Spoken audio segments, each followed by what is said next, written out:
కురుక్షేత్రంలో అసాధారణ పాత్రను పోషించిన శ్రీకృష్ణుడు చివరికి ఎలా మరణించాడు? శ్రీకృష్ణుని కొడుకైన సాంబుడి కడుపులో ముసలం ఎలా పుట్టింది? శ్రీకృష్ణుని ముందే తన యాదవ కుల నాశనం ఎలా జరిగింది? శ్రీకృష్ణుని అష్టభార్యలు చితిలో దూకి ఎందుకు మరణించారు? తన అన్న అయినటువంటి బలరాముడు ఏమైపోయాడు? అందమైన సాగర తీరంలో నిర్మించిన ద్వారకా నగరం ఎలా మునిగింది? యాదవ కుల స్త్రీలను కాపాడుతున్నప్పుడు అర్జునుడి అస్త్రాలు ఎందుకు పనిచేయలేదు? ఈ ప్రశ్నలన్నింటికి సమాధానం ఈ వీడియోలో చర్చించుకుందాం. వీడియో రీచ్ కొరకు వీడియోను లైక్ చేసి ఛానల్ను సబ్స్క్రైబ్ చేసుకోండి. కురుక్షేత్ర యుద్ధంలో 9 పుత్రులను పోగొట్టుకున్న గాంధారి శ్రీకృష్ణుణ్ణి ఈ విధంగా శపిస్తుంది. ఒక్క దుర్యోధనునికి బుద్ధి చెప్పటానికి ఇందరి వీరుల ప్రాణాలు బలిచేశావా? రాయబార నెపంతో వచ్చి నా బిడ్డను రెచ్చగొట్టి రక్తపాతాన్ని సృష్టించావు. నీ దమన నీతికి శిక్ష అనుభవించి తీరాల్సిందే. సరిగ్గా విను కృష్ణ. నేటికి 36 సంవత్సరాల తరువాత భరతకుల నాశనం ఏ విధంగా జరిగిందో అదేవిధంగా అంతఃకలహాలతో యాదవ కులమంతా సర్వనాశనమైపోతుంది. ఇదే నా శాపం అంటూ శ్రీకృష్ణుణ్ణి గాంధారి శపిస్తుంది. కురుక్షేత్ర యుద్ధం జరిగి 35 సంవత్సరాలు అవుతుంది. ద్వాపరయుగం గతించి కలియుగం ప్రవేశించింది. మానవులందరిలోనూ మార్పులు వచ్చాయి. ఆడే మాటలో, నడిచే నడకలో, చేసే పనులలో యుగ మార్పు కనిపిస్తూ ఉంది. మనుష్యులలో అధర్మం, అరాచకం, మద్యపానం, వ్యభిచారం, జూదం, నాస్తికం మొక్కలుగా మొలుస్తున్నాయి. కృష్ణుని ద్వారకా నగరంలో కూడా కలియుగ లక్షణాలు కనిపిస్తున్నాయి. రాజవాక్యం ఎవరూ గౌరవించటం లేదు. అందరికీ కళ్ళు త్రాగటం మామూలు విషయమైంది. జూదం ఆడటమే కొందరికి వృత్తిగా మారింది. ఒకనాడు కృష్ణ సందర్శనార్థం దుర్వాస, విశ్వామిత్ర, కన్వ, నారదాది మునులు ద్వారకకు వస్తుండగా కొందరు యాదవ కుమారులు మద్యపానం చేసి కృష్ణుని కొడుకైన సాంబునికి ఆడవేషం వేసి గర్భిణిలా నటించమని చెప్పి మునులు వెళ్తున్న దారికి అడ్డంగా నిలబడి కపట నమస్కారాలు చేస్తారు. మునిస్వాములారా, ఈ అమ్మాయి బబ్రు అనేవాడి భార్య. దీనికి నెలలు నిండి ప్రసవ నొప్పులు వస్తున్నాయి. దీనికి ఆడపిల్ల పుడుతుందో మగపిల్లవాడు పుడతాడో చెప్పండి స్వాములు. మీకు జరిగేవి జరగబోయేది తెలుస్తుంది కదా. ఏ శిశువు పుడుతుందో చెప్పుకోండి చూద్దాం అంటూ హేళన చేశారు. యాదవ కుమారుల హేళన గుర్తించిన మునులకు కోపం వచ్చింది. ధూర్తులారా, ఏమిటి ఎగతాళి? దారినిచ్చి దూరంగా వెళ్ళండి అన్నారు మునులు. చెప్పకుండా ముందుకు వెళ్ళటానికి వీల్లేదు అంటూ అడ్డగించారు.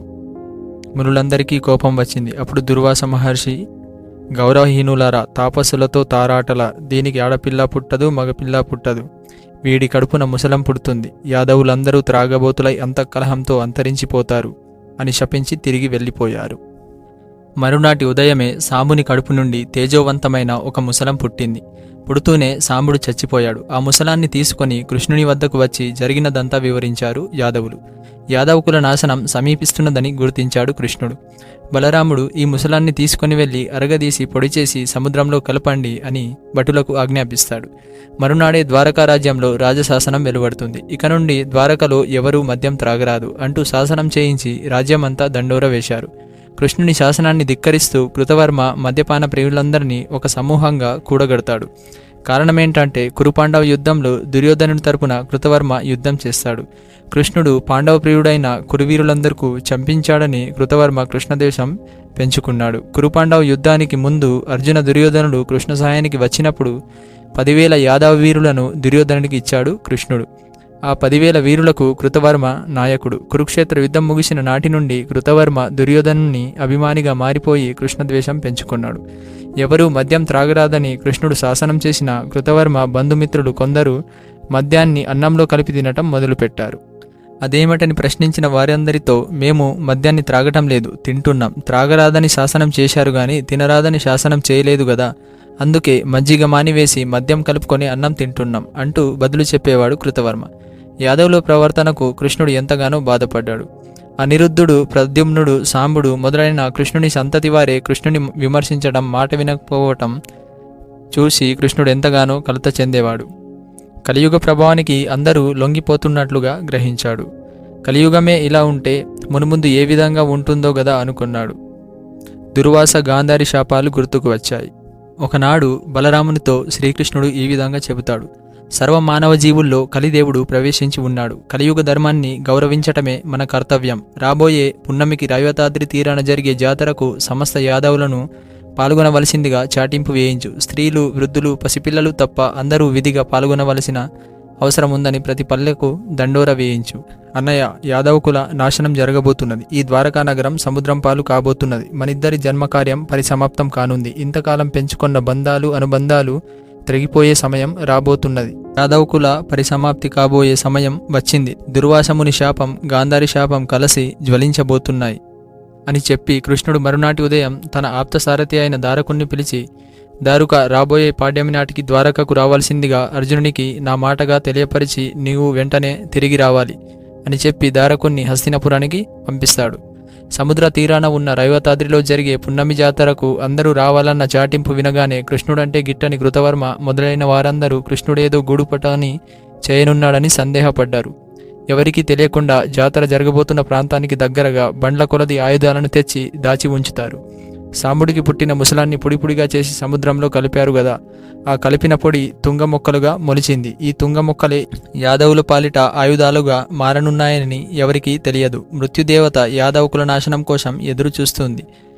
ఆనాడు శుద్ధ చతుర్దశి. దారకుడు హస్తినకు వెళ్ళి కృష్ణ సందేశాన్ని అర్జునుడికి చెప్పి వచ్చేస్తాడు. ఆనాటి రాత్రి శ్రీకృష్ణుడి సుదర్శన చక్రం, ఇంద్రరథం, కౌమోదకం ఆకాశంలోకి ఎగిరిపోయి అనంతంలో కలిసిపోతాయి. కాండవదహన సమయంలో అగ్నిదేవుడు కృష్ణునికి బహూకరించిన ఆయుధాలతో పాటుగా బలరాముని దివ్య ఆయుధాలు కూడా అనంతంలో కలిసిపోతాయి. తెల్లవారింది. పున్నమి దినం వచ్చేసింది. యదు, వృష్టి, భోజ అందక వీరులందరూ రైవతాద్రికి బయలుదేరారు. ద్వారకానగరంలో స్త్రీలు, వృద్ధులు మాత్రమే మిగిలి ఉన్నారు. అంతఃపురంలో కృష్ణుని తండ్రి వసుదేవుడు మాత్రమే ఉన్నాడు. కృష్ణ బలరాములు బబ్రుక దారుకులతో కలిసి రథమెక్కారు. సూర్యాస్తమయం కావటంతో గూడారాలు వేశారు. అందరూ వస్తూనే తమతో పాటుగా కుండల్లో కళ్ళు తెచ్చుకున్నారు, మాంసాహారాలు తెచ్చుకున్నారు. జాతర నడుస్తుండగా అందరూ కళ్ళు త్రాగుతూ మాంసాలు తిన్నారు, పాటలు పాడుతూ నృత్యాలు చేశారు. త్రాగిన మైకంలో పిచ్చి కూతలు కూస్తున్నారు, మది తప్పి బూతులు తిట్టుకుంటున్నారు. బలరామకృష్ణులు బబ్రువ దారుకులు తప్ప అందరూ మత్తులో మునిగి ఉన్నారు. అప్పుడు సాత్యకి కృతవర్మను నిందిస్తూ ఇలా అంటాడు: నిద్రపోతున్న పాండవుల బిడ్డల్ని దృష్టద్యుమ్నుడిని దొంగచాటుగా చంపారు.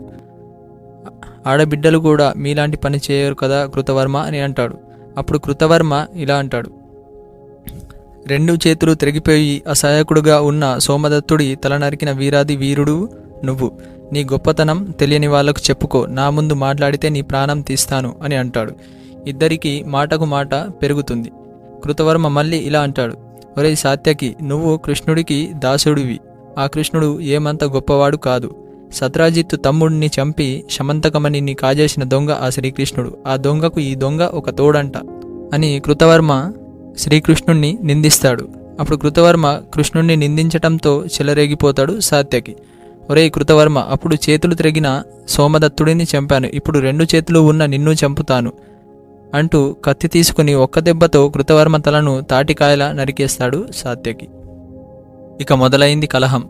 భోజాంధకులు ఒక పక్షంగా, యాదవ వృష్టి వీరులు మరొక పక్షంగా విడిపోయి కొమ్ములాటకు సిద్ధమయ్యారు. ఎవరు ఎవరి మాట వినే స్థితిలో లేరు. ముసలాన్ని పొడి చేసి కలిపిన పొడి తుంగల రూపంలో అక్కడే మొలచి ఉంది. ఒక్కొక్క తుంగ మొక్క ఒక్కొక్క కరవాలంలాగా మారిపోయింది. ఆ తుంగ మొక్కలతోనే కొట్టుకొని యాదవులందరూ మరణించారు.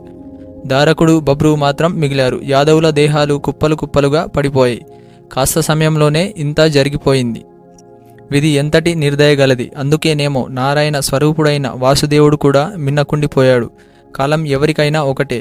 మహాత్ముడైనా మతిలేనివాడైనా కాలానికి సమానమే. అందుకే సర్వసమర్థుడై ఉండి కూడా కృష్ణుడు తల వంచవలసి వచ్చింది. యాదవనాశనాన్ని కల్లారా చూసిన బలరాముడు కృష్ణుణ్ణి విడిచి లేచి వెళ్లి సముద్రపు ఒడ్డున పద్మాసనం వేసుకుని కూర్చుండిపోతాడు. బలరాముని దేహం నుండి 16 తలల ఆదిశేషుడు సముద్రంలోనికి వెళ్ళిపోతుంది. బబ్రువు ద్వారకకు వెళ్లటానికి ఉద్యుక్తుడై కొంత దూరం వెళ్లాడో లేదో అక్కడ వేటగాళ్లు వేట కోసం వేసి ఉంచిన వలలో చిక్కుకొని ప్రాణాలు వదిలేస్తాడు. ఈ సమస్త ఘోరం చూసిన దారకుడు కృష్ణునితో ఇలా అంటాడు: కృష్ణ, నేను మాత్రమే మిగిలి ఉన్నాను. నేను కూడా అడవులకు వెళ్ళి తపస్సు చేసుకుంటూ శేష జీవితాన్ని అక్కడే ముగించుకుంటాను అంటూ కృష్ణుని పాదాలకు నమస్కరిస్తాడు. అందరూ వెళ్ళిపోయిన తర్వాత శ్రీకృష్ణుడు ఒక చిన్న రావి చెట్టు క్రింద విశ్రమిస్తాడు. సుగంధ తీగలతో ఆ చెట్టు చిన్నపాటి గూడారంలాగా ఉంటుంది.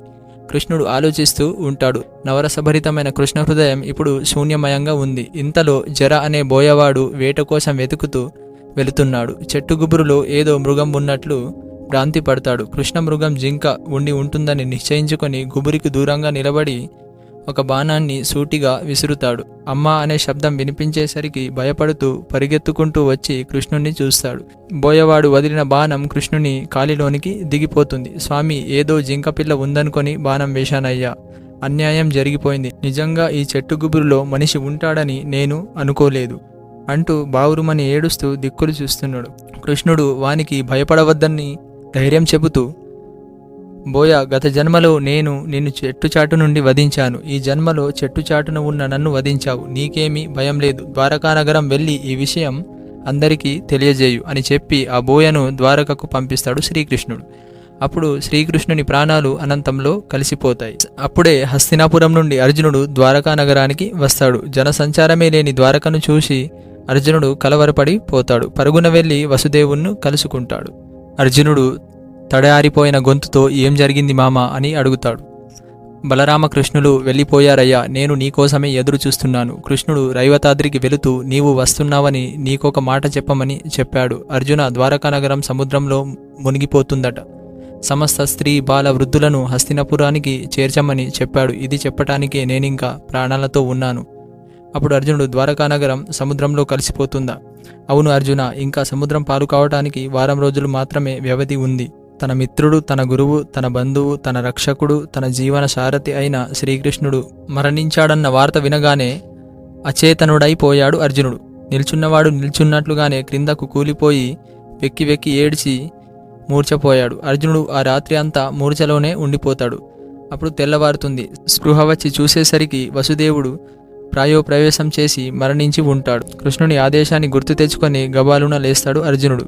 వసుదేవుని భార్యలైన దేవకి, రోహిణి, భద్ర, మదిర ఈ నలుగురి సహాయంతో కృష్ణుడు తండ్రిగారైన వసుదేవునికి అంత్యక్రియలు చేస్తాడు. కృష్ణ బలరాములు మృతదేహాలను వెతికి వెతికి తానొక్కడే ద్వారకకు తీసుకొని వస్తాడు. అర్జునునికి సహాయపడటానికి ఒక మగవాడు కూడా ద్వారకలో మిగలలేదు.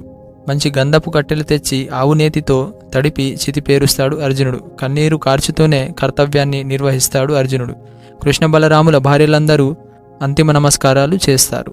వెక్కిళ్లతో ఏడుస్తూనే కృష్ణ బలరాముల చితికి నిప్పు అంటించాడు. రుక్మిణి, సత్యభామలు చితిలోకి దూకి ఆత్మార్పణం చేసుకుంటారు. నాటికి ద్వారకానగరం సముద్రం పాలు కావటానికి ఇంకా ఒక్కరోజు మాత్రమే వ్యవధి ఉంటుంది. స్త్రీలను, పసివారిని బండ్లపై ఎక్కిస్తాడు అర్జునుడు. హస్తినాపురానికి బయలుదేరి ద్వారకను దాటి సముద్ర తీరాన అందరికీ భోజన సదుపాయాలు సమకూరుస్తుండగా సముద్రం నుండి పెద్ద పెద్ద అలలు పైకి లేస్తాయి. సముద్ర గర్భం నుండి పెద్ద పెద్ద శబ్దాలు వస్తాయి. ఆశ్చర్యంతో అందరూ చూస్తుండగానే ద్వారకానగరం సముద్రంలో మునిగిపోతుంది. మునిగిపోతున్న ద్వారకకు చేతులెత్తి నమస్కరిస్తాడు అర్జునుడు. 16,000 మంది ప్రియురాళ్లతో రుక్మిణి, మిత్రవింద, జాంబవతి, సులక్షణ, సత్యభామాది అష్టభార్యలతో రాచకేలి ఆడిన ద్వారకాపట్టణం కాలగర్భంలో కలిసిపోతుంది. యాదవ్ స్త్రీ జనంతో ముందుకు కదులుతాడు అర్జునుడు. పంచవటానికి వచ్చారు. అందరూ భోజనాలు ముగించి విశ్రాంతి తీసుకునే సమయంలో అకస్మాత్తుగా ఒక దొంగల గుంపు వచ్చి యాదవ్ స్త్రీలపై దాడి చేస్తారు. వెంటనే అర్జునుడు గాంధీవ ధనస్సును తీసుకొని దివ్యాస్త్రాలను గుర్తు చేసుకుంటాడు. విచిత్రంగా ఒక్క అస్త్రం కూడా గుర్తుకు రాదు అర్జునుడికి. ఎంత ప్రయత్నించినా అస్త్రాలు గుర్తుకు రాకపోయేసరికి చేతనున్న ధనస్సుతోనే దొంగలతో యుద్ధానికి దిగుతాడు. కృష్ణుని భార్యలందరినీ అర్జునుడు రక్షిస్తూ ఉంటే మిగిలి ఉన్న యాదవ స్త్రీలందరినీ దొంగలు ఎంతో చిత్రహింసలకు గురిచేస్తారు. దేవేంద్రుణ్ణి సైతం వణికించగల అర్జునుడు శక్తి ఎందుకు పనికి రాకుండా పోతుంది. అప్పుడు అక్కడ జరిగిన దారుణాన్ని కల్లారా చూసిన శ్రీకృష్ణుని భార్యలు అర్జునుడు ఎంత వేడుకొన్నా వినకుండా, కృష్ణుడు లేని జీవితం మాకొద్దు అంటూ చితులు పేర్చుకొని మంటలలో దూకి ప్రాణపరిత్యాగం చేస్తారు. మిగిలిన కొద్ది మందిని తీసుకొని హస్తినకు వచ్చేస్తాడు అర్జునుడు.